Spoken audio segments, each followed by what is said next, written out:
Senhor presidente, senador Paulo Paim, senhores senadores, senhoras senadoras, pretendo hoje abordar o crescimento assustador da violência no país. Mas antes, há um outro tema candente nesta segunda-feira, que diz respeito à espionagem da ABIN, Agência Brasileira de Inteligência, a diplomatas estrangeiros no Brasil. O jornal Folha de São Paulo teve acesso a um relatório produzido pela ABIN que mostra que o governo brasileiro monitorou diplomatas de 3 países em embaixadas e nas suas residências. O documento traz detalhes sobre 10 operações secretas em andamento entre 2003 e 2004 e mostra que até países dos quais o Brasil procurou se aproximar nos últimos anos, como a Rússia, o Irã, viraram alvos da ABIN. Segundo o relatório elaborado pelo Departamento de Operações de Inteligência da ABIN, diplomatas russos, iranianos, iraquianos, envolvidos com negociações de equipamentos militares foram fotografados e seguidos em suas viagens. As revelações colocam em xeque a reação da presidente Dilma à espionagem. A presidente discursou na ONU e cancelou uma visita aos Estados Unidos. Foi uma reação da presidência do Brasil em relação à suposta espionagem realizada pelos Estados Unidos. Como se vê, a mão que afaga é a mesma que apedreja. O governo brasileiro mobilizou sua agência de inteligência para espionar outros países, diplomatas creditados junto ao Brasil. Ora, senhor presidente, a espionagem do Brasil e a dos Estados Unidos pode ser diferente na sofisticação, mas a essência é a mesma, a motivação também, a mesma motivação. Se o Brasil tivesse o mesmo aparato técnico que tem os Estados Unidos, não estaria também investigando países com os quais mantém relações diplomáticas e possui interesse geopolítico? É evidente que o aparato é totalmente diferente. O orçamento do Brasil é de 500 milhões de reais, é infinitamente menor do que o dos Estados Unidos, que tem para o setor de inteligência 55 bilhões de dólares. Portanto, o nosso orçamento é infinitamente inferior. Mas certamente se o nosso governo tivesse as mesmas possibilidades norte-americanas, provavelmente estaria sendo acusado também o nosso governo de espionagem em relação a tantos outros países. Em síntese, a presidente Dilma fez verdadeiro estardalhaço sobre as atividades da NSA, que foi revelada pelo Edward Snowden. Mas a postura do Brasil não é diferente, já que agora se revela também ações de espionagem através da ABIN.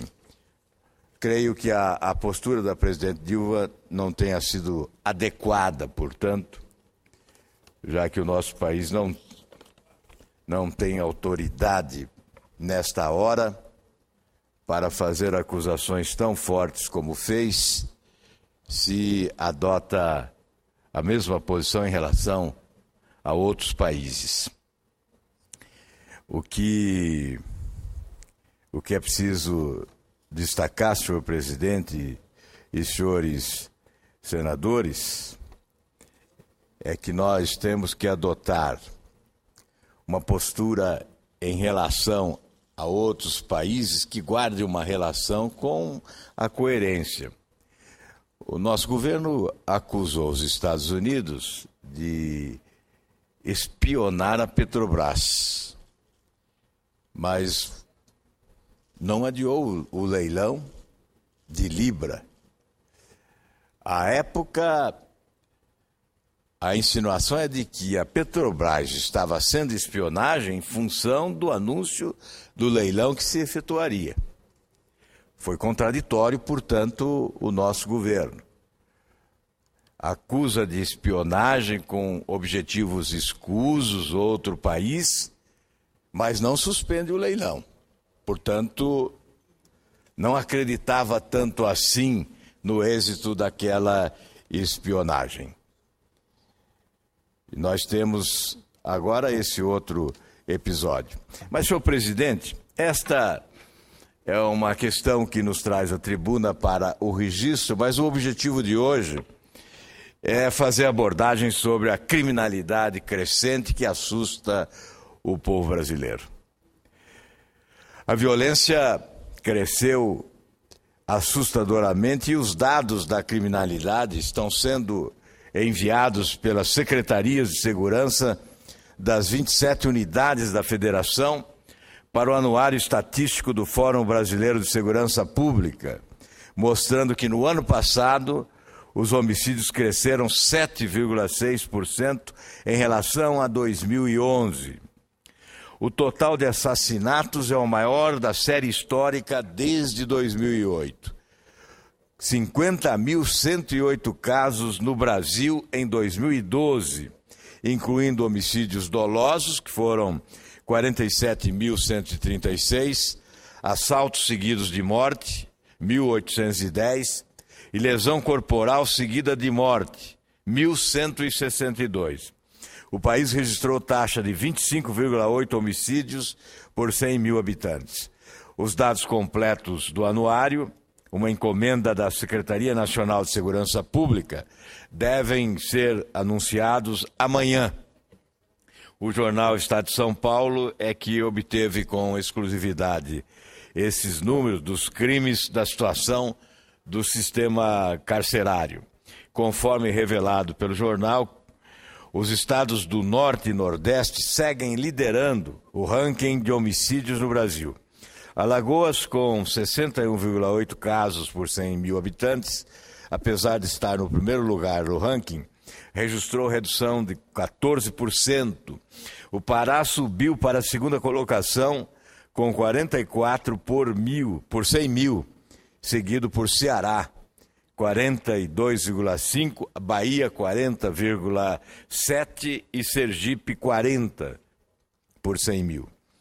O padrão de homicídios no Brasil é muito alto, assim como os outros crimes.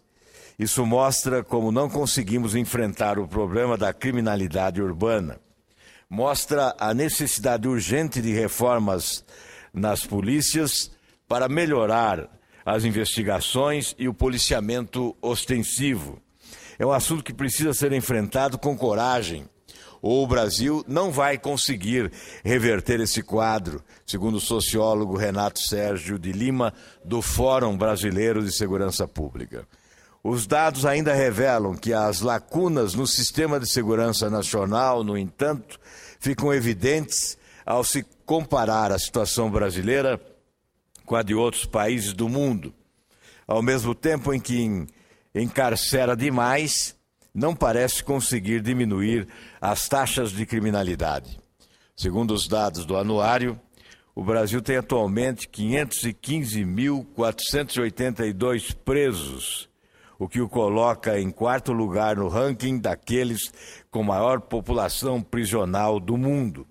Fica atrás apenas dos Estados Unidos, que tem 2.239.751, e da China, com 1.640.000 presos, e da Rússia, com 681.600 presos. Senhor presidente, eu peço atenção para os seguintes dados. O Brasil ocupa o 7º lugar entre os países mais violentos. há mais de 50 mil mortes por homicídios, são 2 vezes mais do que a média de baixas em um ano de guerra entre a Rússia e a Chechênia. Portanto, no Brasil matam mais do que em países em guerra. Os registros de crimes contra o patrimônio também são alarmantes. Em 2012 foram 566.793 casos de roubo, em que os ladrões levaram carros, atacaram bancos, cargas de caminhões, pedestres e casas. Em todo o território nacional, considerando só as ocorrências registradas nas delegacias, foram 1.574 casos de roubo por dia. Sabemos que muitas pessoas não registram nas delegacias assaltos e furtos. Esses números não refletem a realidade. A insegurança está amplificada e disseminada por todo o território nacional e exige medidas do governo de maior eficácia e competência. Muito obrigado, senhor presidente.